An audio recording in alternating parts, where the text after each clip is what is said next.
Hello, and welcome back to Off the Record. This is Season 3, Episode 1, and today we're going to be talking about all things grad school. My name is Leila Nunez, and I will be your host for this series. Today, I'm joined by podcast host Isabel Silagy, who's currently in the process of applying to graduate school, as well as Aesha Mahmoud, a political science grad student here at Cal State Long Beach. So if you're debating on whether or not grad school is the right fit for you, keep on listening, and let's get right into it. My name is Aesha. This is my second semester. I'm getting a master's in political science, and I graduated with my BA in political science from Cal State Long Beach. I was a political science major and a PR minor. Nice. I'm Isabel. I'm a fourth year studying political science and journalism, and I'm currently in the process of applying to graduate programs in the human rights field. So my first question is going to be directed to Aesha. Why did you decide to attend grad school? And then how did you decide that CSULB is where you wanted to go? A big part of my decision to apply to grad school in the first place was the timing. I was a freshman at CSULB in 2018, so halfway through my second year, the pandemic hit, and I only got to take 2 classes of political science in person before the pandemic. So I graduated I was about to graduate with my major in political science, having only had 2 classes in person. And as I was just going over kind of my experience in undergrad, I knew that I still have a lot to learn, and I didn't really feel fulfilled in my experience, having experienced the whole time through COVID. So I reached out. The first thing I did was reach out to a few faculty members that I trusted in the department, and the new chair of the department, and they all kind of had a conversation with me, went through my options, and I really found that maybe getting a master's would be a good idea to keep learning. There's a lot more to learn in any field, but definitely in political science. So I thought it would be a good idea to take that choice. And then why CSULB specifically? I live here, so it was very convenient. It's affordable, and they had a new program for College of Liberal Arts returning students that are applying from undergrad to the graduate programs called the Equity Scholars, and that really pushed me forward to fund me throughout my first semester. So that was a big key factor for why I chose CSULB. Is that something, Isabel, is that something that you are afraid of, where you should go? Is that something you're considering? Oh my gosh, yes. I've had several meetings with faculty members and then professors at other universities over the course of the semester and then over the past summer, and hearing so many mixed opinions on where to go, what's the best program for what I want to do, does prestige matter, is the quality of the program more important than the prestige of the university, and just mixed opinions on everything. It's so overwhelming because it's I think I know where I want to go, and then I hear a different opinion from somebody else who's in the field, and then it just completely upends my thought process. Right. So that is a very stressful part of it, and especially because what I want to study is somewhat more niche in the United States. There's a lot of programs abroad that offer what I want to do, but I want to stay in the US for my master's, and of the limited programs available, figuring out what are the best options and where I should be applying to it's stressful. I bet. I really bet. I also wanted to go, since you're currently in it, I'm assuming, the application process, and you have gone through it, I wanted to do a little compare and contrast. How is your experience going, and how is yours? Okay. The process is, like I mentioned, it's stressful. I had done a bunch of research on my own and narrowed down a list of schools that I was considering, and then I ran those past a few faculty members, and then they either said, oh yeah, that's good, or that's not good, don't apply there. And so I think right now I'm in the process of applying to 3 or 4 schools. I'm deciding on the 4th. But the process of writing the personal statements and then having faculty members and advisors look at the statement and see, okay, you got to rewrite this, you got to do that, and then getting the references. And then it's a lot. I don't know. I feel when you are applying as an undergrad into college, or no, when you're applying as a high schooler to get into college, that's stressful enough. Because you're just kind of figuring out what you're passionate about and what you want to do and where you want to do it. And most of the time, you have no idea as a high schooler. And then over the course of your undergrad career, when you figure out what you are passionate about and what you want to keep studying post-grad, I think there's a lot more at stake, and so it feels like there's more weight on the decision. Yeah, 100%. I think we have very different experiences because I wanted to stay in California. You want to leave California. So I think it shows that, like, everyone's going to go through their own journey in the application process. So for me, I think the one thing that I always recommend, whether you're thinking of going out of state, staying in your same school, or even changing from your major to a whole nother department, the first thing is talking to faculty members, which is what we both started with. So even though that, like, catapulted us into two very different directions, very different, like, I'm in a general political science program, whereas you're going to human rights. But the first step is always talking to faculty members. They've been through this before. We haven't. Yeah. And I think for high school through college, there's college counselors, there's teachers, and then there's also just the community. Even if our parents didn't go to college, we still have that general consensus of what college is or what it might feel like. Whereas grad school is a whole nother thing, because what you were talking about before, where everyone has a different experience, you don't know where to apply. Grad school is so different from undergrad in that it's so individualized. So people can go through the same program, same professors, have a completely different experience because you get to make your own experience. You get to work on your own research. You choose what you're studying versus there's a curriculum handed to you at the beginning of your program. You're there either for our sake, a master's. Mine is 2 years. Every program is different. Or if you're getting a PhD and it's 6+ years, you get to spend that time doing what you choose to do. So I think that's what makes it so different. But going back to my application process, because it was so easy for me to apply here because I was a poli-sci major and going into a master's in political science in the same department, it was the same people that I knew that were reading my applications. So I knew who to talk to that was going to go over my applications and everything like that. So it made it easier. So I didn't apply anywhere else. I only applied to that school. I lived 10 minutes away. I knew I could afford it. And I had a few programs that I was specifically interested in. So I was like, I'll apply here. That's my plan, especially because I graduated in the fall from undergrad. So I was like, I'll apply for the spring to go into CSULB. If that doesn't work out, if I do get accepted and choose not to go, then I'll apply for more programs in the fall. So that was kind of my reasoning behind it. You guys both talked about high school into college is so much different than college to grad. Aesha, I wanted to ask you, what was the most difficult part of transitioning from an undergrad to grad? And then also, what has been your favorite part so far? Ooh, okay, I'll start with my favorite thing. My favorite thing is how, especially because in my case, I only had a few weeks in between because I went from fall to spring semester as an undergrad and then into a grad student, is how the relationship changes between you and the professors. So the faculty members look at you so much differently. And I experienced that really before my first week of classes when I first met with a faculty member that I was going to TA for. And that just like sparked something because I realized that it's a whole nother level of academia. And so some professors treat you like peers, and that was a whole new experience to me. I'm still discovering it and like knowing what my limits and boundaries are. So that's probably my favorite thing. And then I'd say the most difficult part of the transition is just the course load and taking it all in and kind of understanding how to balance everything out especially because I'm a TA as well, and then I have my own classes, and kind of navigating that is very difficult sometimes. It's a 3-hour seminar once a week. If you're not there, if you miss 1 week, then you miss a whole you miss a whole part of the class that you're not gonna be able to catch up on because it's just seminars and discussions. And one thing that's like unique to, I think most grad schools have that, where it's classes in the evening. I'm still getting used to that because my classes are at 6:30 to 9:15, so I had to like switch up my whole schedule. So that is something that, even though it's not as important, it's still like challenging and I'm getting used to. Right, and then you have to, for those, well, you guys probably don't know, Aesha was my TA.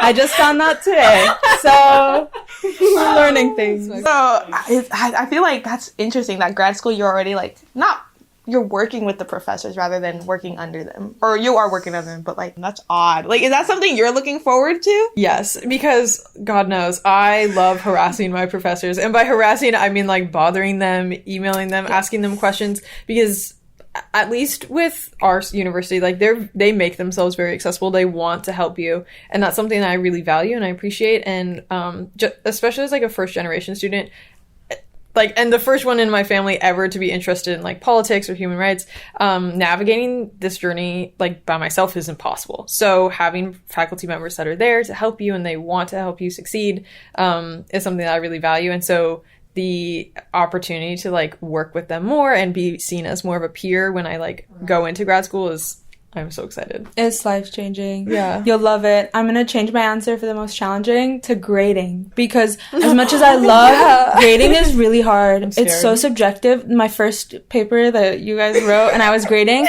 I genuinely like was having so much trouble because every paper is different. Especially if it's an intro class and most people don't want to be there. They're just taking it for a GE requirement. Everything's so subjective and I feel bad, especially because a few weeks after graduating from undergrad, like I know what it's like to be on the other end of things and receiving grades that I'm not happy with.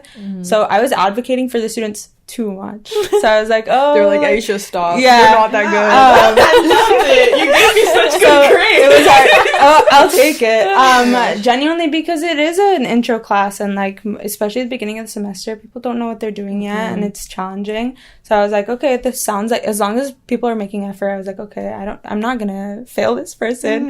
But it gets easier with time. I'm getting used to it, but yeah, you're gonna love the relationship you have with faculty members. It's like very collaborative and so excited. Fun. That's weird. Like, you're on the other side. Yeah, it's weird. And I was gonna say, and I feel like for you, it's one thing, like, if you go to undergrad at one university and then go to a different university for grad school, like, that's the trajectory I'm on. But for you, it must be really nice because these are professors you already knew as an undergrad, so there's already, like, a base relationship there that you can just build upon. Yeah. It's weird when they ask you now to call them by their first name. No. Yeah. So we have alumni from our program that did, like, their undergrad and their master's at CSULB, and now they teach at CSULB. That's crazy. But, so technically, like, fully their peers, like, at staff meetings are their professors. So one of their old professors was like, you could just call me by my first name, like we're co-workers, like we're at the same level. And he's like, no, I'm sorry, like that's so weird. Even though that he was his professor like years ago, he still calls him like doctor. That's so funny. Also like very sweet. Yeah. Very respectful. Okay, so that's one thing you mentioned where it's like you wanted to stay in California, you knew your professors, and it made something that could be seen as scary more comfortable. You are going in a completely different direction. What are your fears going into grad school? Everything. Your main one. Oh my gosh. I think it's like a double-edged sword because I've lived in California my entire life, but I don't particularly like it here. So the idea of being able to move away, specifically back to the East Coast, which is where I've always wanted to live, it's where my family's from originally, that's very exciting for me. And then especially because most of the human rights sector in the US is all located on the East Coast. So if I want to be in that field, that's where I need to live. So that's very exciting. Like, I'm actually going to go and move there and, like, kind of immerse myself in that lifestyle. But that is scary to think about picking up and moving, and I don't really know that many people on the East Coast or just outside of California, so that's scary. And, yeah, like, I was a transfer student to Long Beach State, but I feel like I've really... created like a little family here on the campus, and I know a lot of the professors and a lot of people in the poli-sci department, and that's been very comfortable for me. So going to another university and having to like recreate that somewhere else is a little terrifying, but it's also exciting.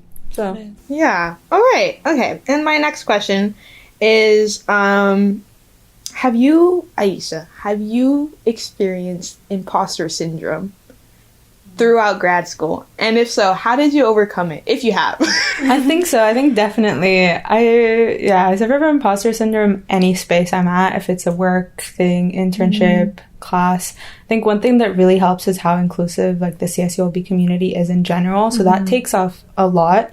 But still, I think just the idea of, I've never thought that I'd be in grad school. Not when I was in high school, not even most of the time that I was in undergrad. It only was really something that sparked in my last semester of undergrad where I thought, okay, let me consider this. And then after reading up on it, applied and ended up getting in.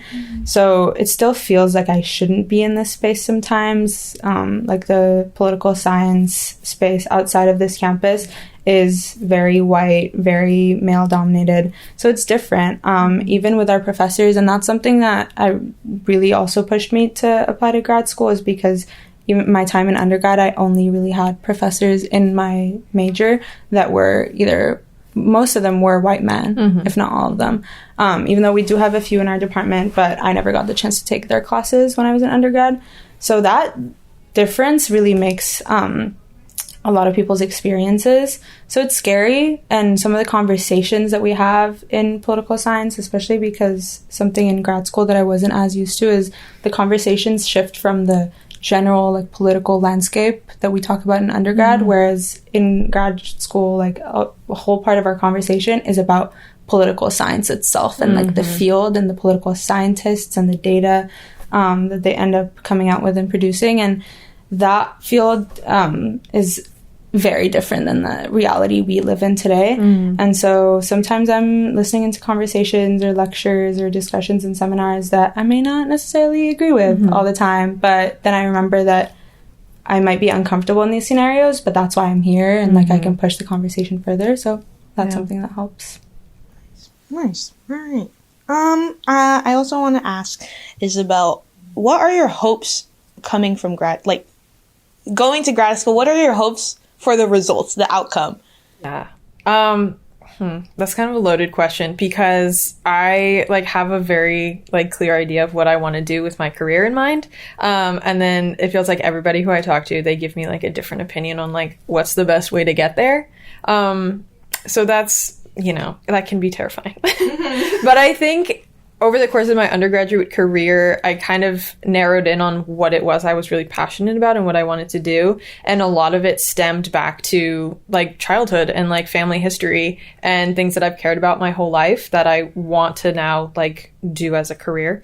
And so over the course of undergrad, I was able to kind of narrow down over the years, okay, this is what I want to do. And now getting ready to launch into graduate school and having the opportunity to study literally exactly what I want and get into that career field and then move into that space and be able to create change in however, many ways that I can is very exciting. So I think, just having an impact even on a very small level is what I'm looking forward to. And I think that's something that, you can find that opportunity, however it may be. I don't know. I feel like anybody could have that opportunity to make a difference. I think for me, graduate school is a very clear way to be able to accomplish that in my life and in the field that I want to go into. So yeah, that's what I'm looking forward to. Okay. And I don't want to crush your dreams, but Aesha, would you say grad school has impacted your career or is currently affecting your career choices and everything? Yes, 100%. As a pessimist, this is the one time I'm not going to crush your dreams. I think that hunger and that strive for impact is what's going to get you going through grad school, and it's going to help you get out of there and actually make that impact. And having that already from undergrad and cultivating that community that pushes you to where you are today is going to go a long way. I think for me, grad school is going to help a lot. I'm hoping to teach community college, so I'm learning a lot here, and then hopefully next semester I'll actually get to lecture at a community college, so that's exciting. But yeah, I think grad school can definitely help you do that, but it's up to you. Yeah, it's not really an undergrad thing where you could just go flying by under the radar, which I know you're not going to do because you didn't in undergrad. You stepped up at every step in undergrad. You push through your leadership in every space that you're in, so I'm sure you'll do the exact same thing in grad school, and then you'll get to accomplish your dreams. Dang, that was actually a better answer. So nice. Crush your dream. No, but it's true though, because I will say this, especially in political science, as you go along in this major, I think everybody eventually turns into a pessimist, a nihilist. There is no optimism that comes out of a political science lecture in the upper division level. It's so depressing. So it is difficult, though, to, have some optimism, have some hope, and think, okay, I'm going to keep going with this because I really believe in the work that we do, and I really feel like a difference can be made if, people like Aesha and I keep going and, pick up the torch that our faculty members and our advisors are carrying right now. Yeah, I always like to say that I went into political science because I had a lot of questions, but I came out with just more questions. None of these questions were answered. Yeah. And after every class or after every paper, like, I realized that how depressing I may seem to be. But then at the end of the day, like, we have hope in, like, individuals, and I think that's what, like, makes a difference. Yeah.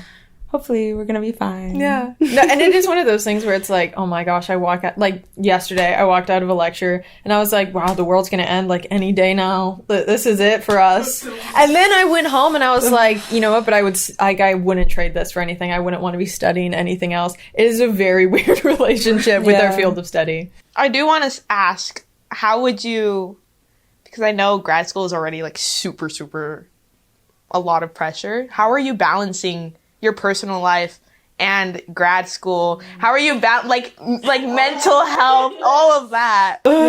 Last semester I did great. I was fine. I genuinely was able to manage everything, and that made me think that, oh, I got this. The next 3 semesters are going to be a breeze if they're as easy as this.